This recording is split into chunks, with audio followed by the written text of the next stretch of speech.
Alright, now since everyone is on Honkai Star Rail, we of course still need to talk about Genshin's brand new announcement, which is basically the 4-star lineup for Baizhu, the weapon banner for Baizhu and Ganyu. There's a lot of things to talk about regarding what 4 stars are actually worth on the banner, if the weapon banner is even worth it, and all that type of stuff. So before we get into all that, make sure to leave a sub and a like on the video if you're enjoying all the Genshin content. Of course, I do post Honkai Impact and Honkai Star Rail as well, so if you're enjoying any of those games, make sure to leave a sub as well. But let's go ahead and get into the video regarding the weapon banner and the 4 stars that are going to be on Baizhu and Ganyu's banner. So for the most part, this banner's 4 stars are okay, I guess you could say. Now, Fischl is a very good unit to have as a sub DPS for electro application, and she also does some really cool things with elemental reactions as well. So this is really cool to have. Kaveh is going to be the brand new unit, but I do think we're going to get him for free from the event that's coming up. So this is a plus. We're going to easily get a constellation if I am correct, which I'm pretty sure that's what I remember.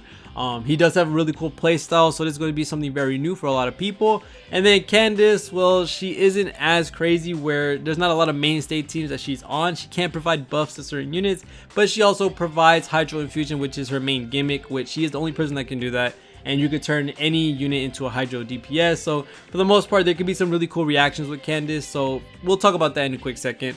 But now talking about the weapon banner for Baizhu, it is going to be Amo's Bow and Jade Fall Splendor. Of course, Amo's Bow being Ganyu's signature weapon, and then Jade Fall Splendor being Baiju's. Now we do have some really good 4-star weapons in this banner for this moment. We have the Aquamarine Claymore, the Wandering Evenstar, Catalyst, Lion's Roar, Favonius Lance, and Sacrificial Bow. Of course, the Aquamarine Claymore, the Wandering Evenstar, the Favonius Lance, and the Sacrificial Bow are going to be the best weapons on this banner. So if you are very low on weapons, it might be worth throwing one multi in, maybe, if you don't have any of these weapons.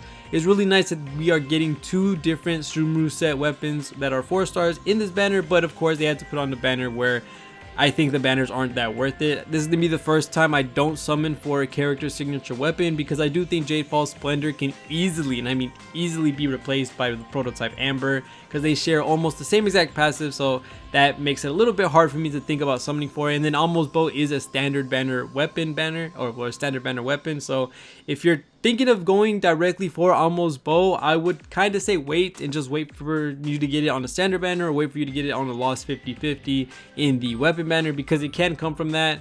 But if you're just really wanting it now for your Ganyu or something like that, then go ahead. Aqua Simulacra is still Ganyu's best choice rather than the Amo's Bow, but up to everyone and their own choices, because you play how you want to.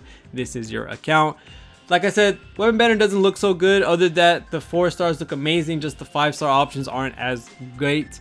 Regarding the characters that are going to be on the banner, of course Ganyu and Baizhu are going to be the headliner 5-star characters. I do have a video talking about Ganyu, so if you want to look at that to see if she's still worth it in this day and age in Genshin Impact, then you can go ahead and look at that video. But let's go ahead and talk about the 4 stars that are going to be coming with this banner. Fischl, of course, is going to be our electro applicator for a lot of teams.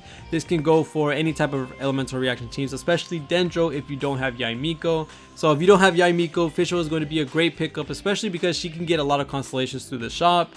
This is going to make her, her skill hit for longer, her skill last for longer. Is going to be able to boost the damage on Oz. It's just a lot of really cool things that you can get from her. You get a lot of standby attacks and a lot of extra attacks from having constellations. And then her talents make things even more, amazing.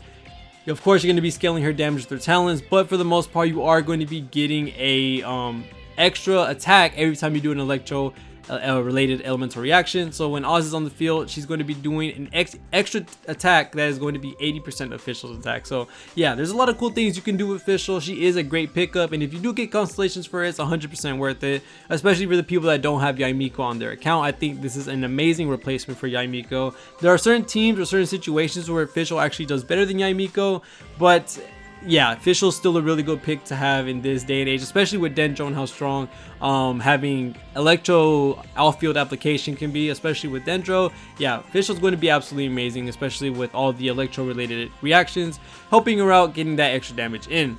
Now the next character that we know of course, is Candice. Now Candice, as I said before, isn't really meta, isn't really crazy in a lot of teams. Now she does provide certain support for other units, She can help out with Child and Ayato with their normal attack hydro damage, because she does buff that through her burst if I'm not wrong.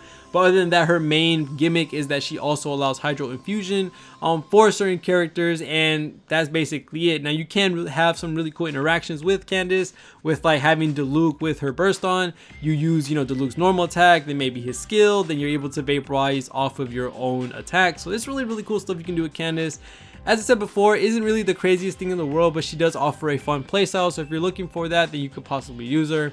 Her constellations aren't the craziest thing in the world. They really do just help out, smooth out her rotation if you do use it, with like C1 helping her burst stay out longer. C2 is going to give her more damage on her skill, so that's really good too, because her skill scales off of HP. And then for her C4, the whole version of the skill is going to be the same length as the tap. And then for C6, we're going to have, basically, you're going to be doing a lot more, you know, instances of attacks when you're using her burst. So there's a lot of really cool things that you can do with Candace if you have constellations, but for the most part, not anything you should be chasing for, not anything you should be doing in regarding to going for these 4 stars. A lot of these 4 stars are, you know, okay. We don't know a lot about Kaveh at the current moment. We do know he's a instant detonation for bloom triggers or whatever, but this is really cool to see and have, so we might see some really cool gameplay come from him very soon, and I will be covering him alongside Baizhu when they release.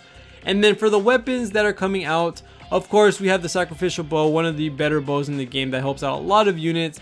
We have the aquamarine that is going to be coming out as well, and the wandering Evenstar. I don't know if I'm gonna be able to find these weapons, to be honest, to be able to show you what they do. Oh, there he goes. There's the aquamarine. So the aquamarine is elemental mastery claymore, and you will gain elemental mastery as bonus attack through this passive.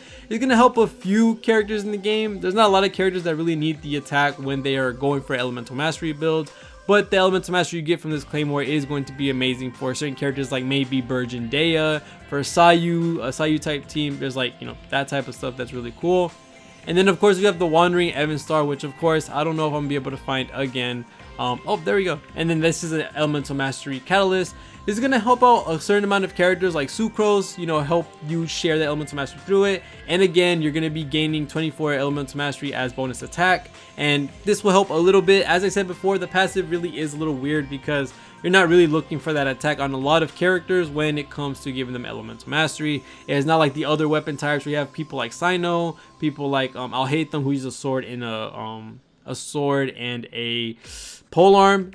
This is going to be the things that they use, and they, you know, actually benefit from having both elemental mastery and a bonus attack.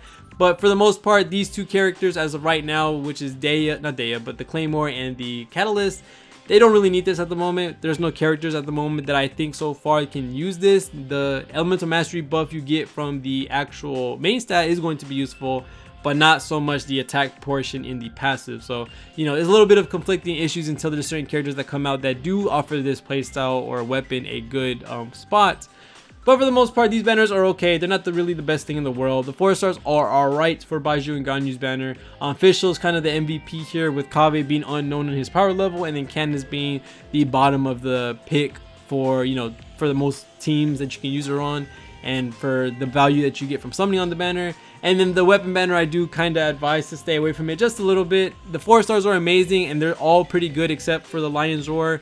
But Almost Bow is a standard banner weapon, and the Jadefall Splendor is kind of a side grade to the Prototype Amber, which you can craft for free. So yeah, there's a little bit of a miss when it comes to these 3 banners as far as we know. But I am excited to try out Kaveh and Baizhu, especially because Kaveh looks really fun and Baizhu looks like he's going to be helping out a lot of units in the future. So other than that, thank you guys so much for watching all to the end. Let me know what you think about these banners or who you're going to be summoning for, and let me know if you're trying out Honkai Star Rail, because I'm having an absolute blast on that game. So other than that, thank you guys so much for watching. See you on the next one, and peace.